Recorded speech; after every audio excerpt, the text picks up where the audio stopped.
Welcome to the Midwest.motogirl podcast, where we'll dive into all aspects of building a badass life around motorcycles, mindset, and overall female betterment. Get ready to explore how your mindset can make or break your experience and enjoyment in the male-dominated world of motorcycles. Welcome back to the Midwest.motogirl podcast. I'm your host, Sydney Gard. You can find me on Instagram at midwest.motogirl or Facebook at Sydney Gard Racing.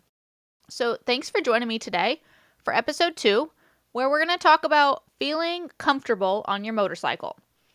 And I want to preface this episode, and it's the same way that I'm probably going to preface all my episodes, is that I am not a certified riding coach. I do have a handful of years of riding experience on the street, on the track, and a little bit of off-road. I have some road racing experience as well. And so this podcast is all about talking about my experiences and the things that I've learned throughout my motorcycle journey, and hopefully that can help others as well. So don't come after me if you don't agree with what I say. I would say and advise everybody to take a motorcycle safety class. If there's something that you're not sure about that I'm talking about, go and check it or listen to it from a certified riding coach or somebody that may be more credible than I am. But anyways, today, like I said, I want to talk about feeling comfortable on your motorcycle. And I think that this is an important topic because I hear a lot from women that they started riding a bike that their boyfriend or their husband or their dad had, like an old bike of his or one that he had bought for them. And it wasn't maybe what they had wanted, but it was enough to kind of get their feet wet with motorcycling. And I've also heard I bought this bike because I didn't want to get something too fast. And there's a lot of debate that goes along with the whole starter bike or idea. And I think that that is to each person's own personal preference. If you are comfortable on a smaller bike to get started and that's what you think you need, then by all means buy that motorcycle. If you think that you'll be comfortable on a bigger bike starting out, then buy the bigger bike. It's all personal preference here. But I hear my bike is too heavy or my bike is too tall or the riding position is uncomfortable. And all of those things are going to eventually kill your confidence on that motorcycle. Because being comfortable on the bike goes hand in hand with feeling confident. If you're always worried about not being able to touch the ground at a stoplight, you're never fully going to feel confident in your riding abilities. Because that nervousness and that anxiousness associated with whatever it is causing you discomfort is always going to be in the back of your mind. Most of the time when somebody has the idea in their head about they want to get a motorcycle, they have some kind of idea of what kind of bike they want. And maybe they want that kind of bike because they like the way that it looks. Maybe they want that kind of bike because they rode that kind of bike 20 years ago, or their brother had one, or their best friend has one. It doesn't matter why you think that you want that kind of motorcycle. But it is important to make sure that you're comfortable on that motorcycle. My experience with my first bike, I wanted a Triumph Street Triple 675. And I was on a very limited budget. I was 20 years old. My family had a Triumph motorcycle dealership at the time, so it was already kind of a given that I was going to ride a Triumph, and I was okay with that. I really liked the sound of the inline triple, but I wanted a street triple. And unfortunately, the street triples were newer than the Daytona 675s, and because it was a newer model, the prices were higher. So I did not have enough money to buy a street triple. And my dad had been looking for bikes for me. He found a Daytona 675, so full-on sport bike with clip-on handlebars and like bent-over sporty riding position versus the street triple with an upright riding position. He found one that was in my price range, and he said, well, these are basically your options. You can wait until you can afford a street triple and keep saving your money, or you can just buy this Daytona now and get used to that kind of riding position. So I bought the Daytona, and it was too tall for me. And the forward riding position, I wouldn't say that it made me feel uncomfortable, but it also didn't feel comfortable either. It was kind of like well, it's okay, but it's not great kind of thing. And I didn't know all of the techniques about using your leg to grip the tank so that all your weight wasn't on your wrists. And so it was a little bit nerve-wracking to ride it sometimes. And we ended up putting a lowering link on it so that I wasn't concerned about the seat height as much and I could get my toes on the ground. But that may not have been the best first bike for me to get. And looking back, I know that because I wrecked it after I had only had it for 3 or 4 months. But it was kind of a learning experience for me about, hey, I should buy the bike that I really think that I want, or that I really think that I'd be comfortable on. In hindsight 2020, I should have gone and sat on all these different kinds of bikes. And basically that's the advice that I'm giving to all of you guys is before you buy a bike, go and sit on everything. Go to a dealer, go to a demo day, sit on all the bikes that you think you might want, sit on the ones that you think you definitely want, even sit on the ones that you think you're going to hate, and just think about all of the basically different, like think about all the different aspects of what you do or don't like about that motorcycle. Is it heavy to get it off the kickstand? When it's off the kickstand and your feet are on the foot pegs, do your legs feel cramped? Do your hips feel comfortable? Is the seat height okay for you to be at a stoplight, or is the seat height okay for you to try and park your motorcycle? Is the riding position too far forward where you feel like you're falling forward? Is it so far back and up that you think your shoulders and your arms are going to get tired while you're riding?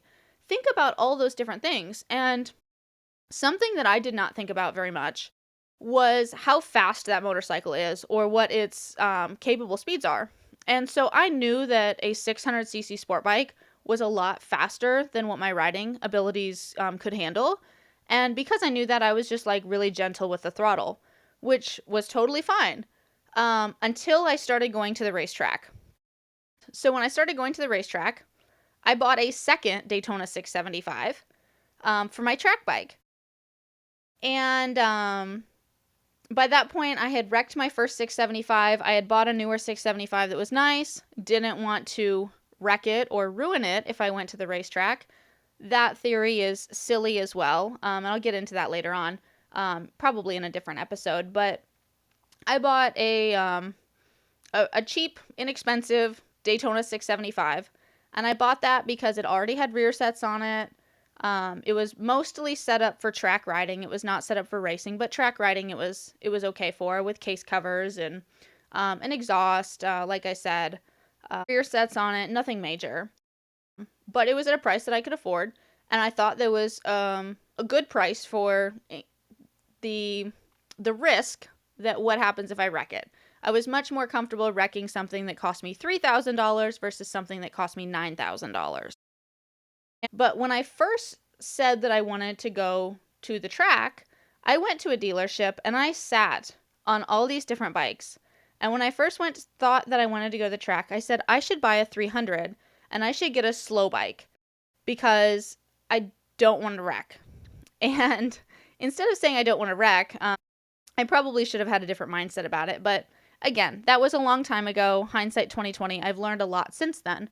But my mindset back then was I don't want to wreck, so I should get a slow bike so that I can ride slow at the track. And I sat on all kinds of different 300s and 250s, and a Yamaha R3 is the bike that I liked the best. I liked the riding position on it the best. I felt the most comfortable on it. But at the time, R3s were a fairly new model. An R3 was like $5,000. And I could buy this 600 that was similar to one I had at home. I knew I liked the riding position on it for $3,000. So I bought that $3,000 Daytona 675 and I went to the track. And I thought, well, this is fine. I'm comfortable riding it. But I had never actually thought about some of the things that go into track riding, like being at wide open throttle, hitting your apex and getting on the gas and going to wide open throttle. Never even crossed my mind or thought about it.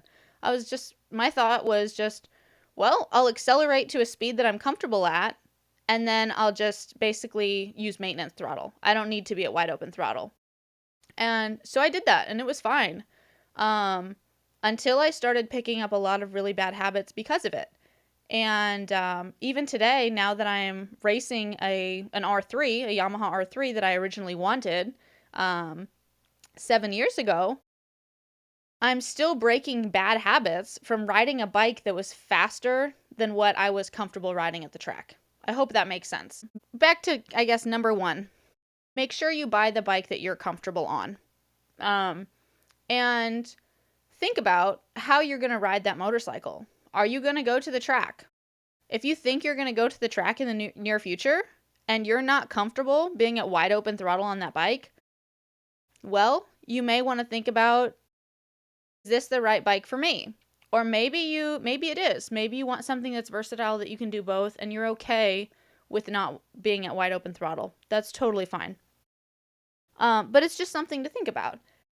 And if you're just starting out and you think that you want a smaller displacement motorcycle, a 300 or a 400, or even a 125 like a Grom or a Z125 or even the Honda Monkeys, in a case like where you're going to get a 125, make sure that you're not in a situation where you're going to need to commute on the highways or the interstates a lot. And so that's why, I guess what I'm trying to say with think about how you're going to use that motorcycle is, are you only going to ride it in the city? Are you only going to ride it in your small town? Or are you going to be commuting on the highways or the interstate? Do you take the interstate regularly even if you live in the city? All of those things, because getting something that is versatile to meet all of your needs that you feel comfortable on is probably the most important part of picking a motorcycle. You've picked the motorcycle that you want. You feel comfortable on it. It's versatile and it meets your needs.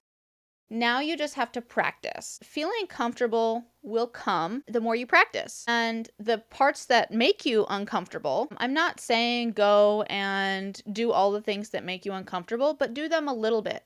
Do them at a smaller scale until you do get comfortable.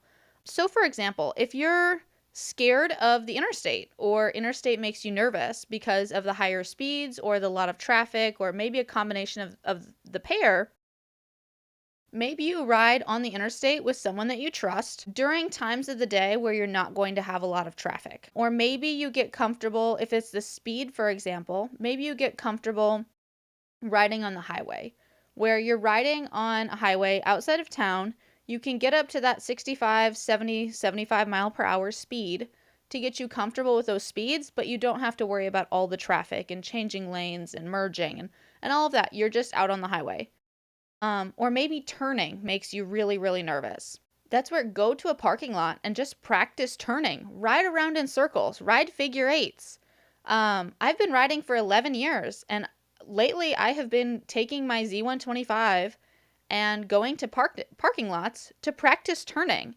And you might think, well, that's silly. You're racing a motorcycle. You know how to turn. And you're correct. I know how to turn, but I find right-hand turns to be much more difficult than left-hand turns. Even though I know how to make both turns, I can make both turns efficiently. I can make both turns without crashing or having anything crazy or scary happen. I just find that left turns feel much more natural. So I've been practicing my right-hand turns in a parking lot, trying to get that repetitive motion to make the right-hand turns more comfortable. Or maybe it's sudden stops. Same thing, go to a parking lot and practice sudden stops. Whatever it is about riding that makes you feel uncomfortable, simulate those situations in a slower, safer scenario so that you can get more comfortable with that. And as you get more comfortable with that, it will build confidence. I remember my dad always telling me, ride at your pace, ride at your own pace. Don't worry about anybody else. And I think that was really, really good advice, because had I been trying to keep up with the group, one, I don't think I would have been able to, because they were riding way too fast to be on city streets. But I probably would have wrecked. I would have been riding way above my abilities, and I probably would have crashed way sooner than what I actually did. And basically just because I did not have the riding basics down. The more track riding I do, the more racing I do, the more I practice my skills and learn new skills, even now, the more I realize how very, very little I knew about motorcycle riding when I first started out. Even my mindset wasn't in the correct place, because I was feeling bad, basically, because the group was having to wait for me. And then I was starting to worry about, I'm not riding fast enough. And if I would have just focused on riding my own speed and practicing on my own and not worrying about feeling silly for practicing in a parking lot, I probably could have progressed a lot faster than what I did. But I was worried about, well, I'm not fast enough, so I just need to to try harder to keep up, or they're going to laugh at me if I'm practicing in the parking lot. And actually, looking back, they probably would have been like, hey, good for you. That's awesome. I think there's a lot of worry and misconception that females have about what other riders think about them, because motorcycling is male dominated. Most of the time, if you're on a group ride, there's going to be 10 guys and 1 girl. And so if you're worried about keeping up with the pack, or you're worried that somebody from your normal riding group might see you practicing in a parking lot and you think that they're going to laugh at you or make fun of you or whatever it is, like, throw all of those things out of your head, because most of the time they would be like, hey, that's awesome that you're out here. Hey, it's awesome that you're trying to get better. It's awesome that you're working on your skills. I had a lot of those concerns when I first started riding. Come to find out, most of those guys were just so happy to see a girl out there riding. They thought it was great that a girl was riding with them, regardless of how fast or how slow I was. So just keep that in mind. And like I said before, once you start to feel comfortable on your motorcycle, the confidence will come. If you're physically comfortable on the bike and you're practicing your skills, you will become comfortable, and then you'll graduate to the next skill where you're kind of uncomfortable, and then you practice that and you get comfortable with that. And that's how you continue to grow your riding skills. As you grow your riding skills, you're going to become more confident and more confident and more confident. And I mean, even now, I'm going into my 3rd racing season, and I still get nervous when I go out on the track. I know that I can do it. I know that it's something I'm fully capable of doing, but it's just the nerves. And until I get a couple laps under my belt, I'm not fully confident in my abilities. Once I get some laps and I start feeling like, okay, yeah, I know this track, I know this race line, then I start to feel comfortable. And when I feel comfortable, my laps get faster because I feel confident. One of the things that I do when I first go out on the track, and my first couple of laps, when I'm feeling a little bit uncomfortable, don't quite have my bearings yet, maybe it's early in the day and I haven't been out on the track yet, I will use positive affirmations to remind myself that I know how to ride. Those positive affirmations, I will just say them to myself, like with things that I believe are true, as you know what you're doing, you know how to ride, you know this track, you're good, you got this. All of those types of just like little things that you can remind yourself. And so if there's ever a moment where you're feeling uncomfortable, you can tell yourself a positive affirmation of something that you believe to be true, and it reminds yourself, oh, hey, you're right, I do know how to ride a motorcycle. Oh, you're right, I do know the race lines at this track. I'm good. And then it completely changes your mental state, and it kind of breaks that focus that you had on whatever was making you uncomfortable, and it refocuses your mind on, hey, I know what I'm doing, I know how to do this, let's be confident here. And so for me, it just helps remind me to be comfortable in a situation that maybe I'm feeling nervous about. So that's another tool, and we'll talk about positive affirmations in a future episode. I really love wellness, and part of wellness is your mental wellness, and part of where I have gotten myself to where I'm at mentally is through positive affirmations. And I know that some people know what that is, some people don't, and so that's why I think it's an important topic to touch on in a little bit more detail in the future. But if you are familiar with positive affirmations, remember to keep that as a tool in your head. When you're street riding, you're track riding, you're practicing in a parking lot, whatever it is that makes you feel uncomfortable in that moment, just take a split second to stop and regroup and give yourself some sort of affirmation that you know what you're doing. And it can break your train of thought, make you feel comfortable, make you feel confident, and then you can go and do whatever it was. So thanks for joining me today. If you have any questions, comments, recommendations for future episodes, feel free to leave them in the comment section of the show. I hope that what I was saying made sense to you today about how if you're physically comfortable on the bike and if you practice your skills, you will become a confident rider. So I hope that that all made sense with you. I hope that it resonated with you somewhat.